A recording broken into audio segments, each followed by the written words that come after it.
So, as I said before, this took way longer than planned to give a follow-up on the camera.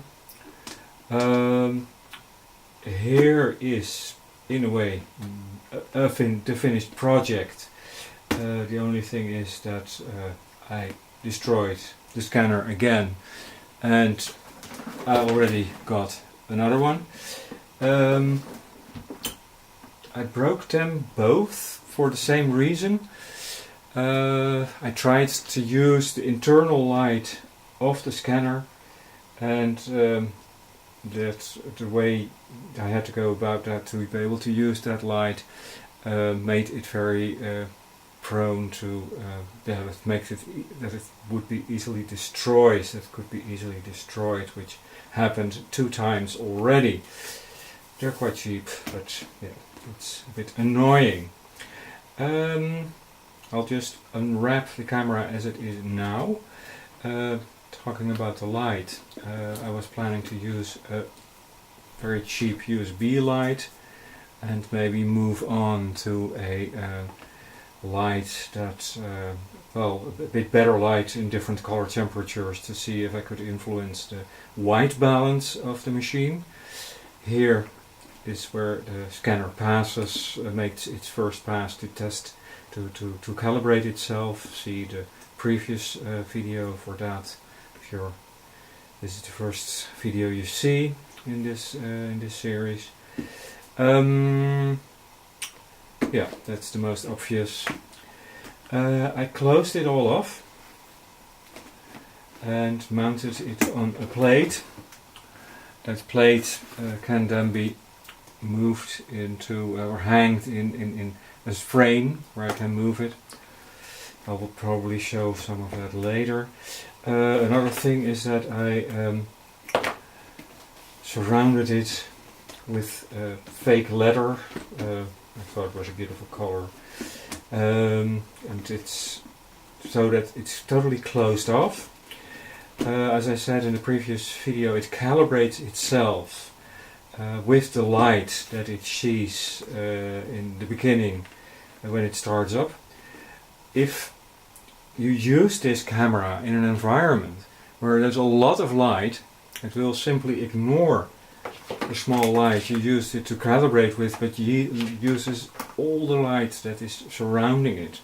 In the beginning, with the first few pictures that I made of it, I was kind of wondering whatever happened in the camera, because I used more and more light and the pictures remained on the same light level, so to speak, and remained as dark. This changed when I closed the whole camera off and only used a small light for calibration. Let me see. Yeah, I just open it up. There is I made a new camera for it. The other one, the Pentax, is still there. It's probably somewhere. Look, I can find it at the moment. Yeah, here it is. Here is the Pentax. As I was using it at some point, it is mounted on 2 screws on top of the camera, so I can put it higher and lower based on the flange focal distance. It's all still there, but it's a bit more wrapped up, so to speak. Same I did with the Practi 6. For those who love this kind of cameras, be assured the camera was broken. Yeah, I can take this off. You can see some more of the camera. I try to make the wrapping around the box as flexible as possible, so I can use various cameras on top of the same scanner. And here is the Practi 6. The reason why I went with the Practi 6 this time, and not with this anymore, because it's still very the the frame here is very small. It's very hard to focus using only this small frame, because I took the rest of the prism and the lens, extra lens that is here, I took it off to be able to use it, but you can't really focus without the prism and the small lens that is in front of it in the original camera. It's not really feasible. And with the Practice 6, I can show you to you in a bit, you have like a viewfinder that is a bit bigger with an extra lens, and it's built to be used like this. The first movie I said I wanted to use it like this, but I realized after using it for a while like this that I could not use it like that, because I could not look from above into the camera if it's a bit higher, so I realized I should move it to the side. And yeah, here you can see that if you use this, it's, yeah, you probably cannot see anything through all of this, but no, I don't think that is feasible, that you probably can't see anything here. But it doesn't matter, dear, or if you know your cameras, you probably know what you will find there. As you see here, I mounted the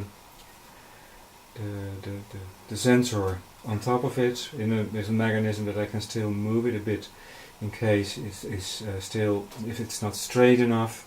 This can also be moved. And this here, these screws can move up and down, and you can balance it like this and like this and like this. If needed, then you can move it to a different position if it's needed. Yeah, I can take this one off as well. It doesn't matter that much, but yeah. Well, that's about it, I would say. Yeah, I take that just to make it complete. Oh yeah, there's one thing I might want to show.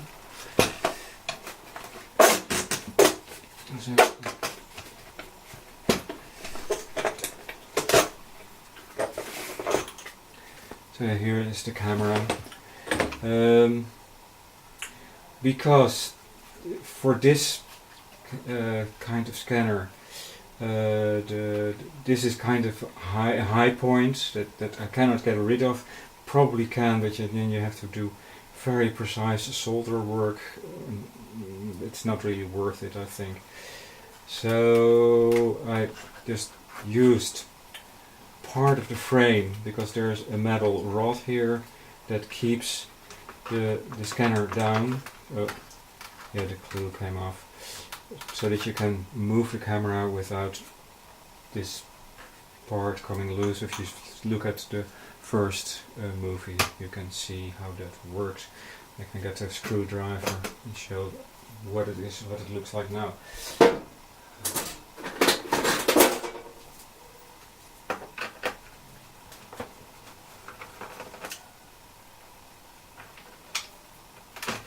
Yeah. Here it is, for the buttons, etc. And here's the wire that goes here. It's connected to the sensor, and the wire, the light, the light that I was used as attached to here, but I'm not sure I still have it lying around anymore. But I would really advise to use a separate wire with its own light, with its own source of electricity, because, as I said, I already broke the machine twice because this piece of electronic and the wire is outside of the scanner itself. So yeah, just move it around a bit. Sorry. Yeah, and here was the wire attached to this flexible wire, and it's not a good solution. So the next one, the one I have here, I will do it without it and wait for the LEDs in different color temperatures. Yeah, I think that's about it. I will at some point try to make a small movie with some more info on how to work on the images. I can say that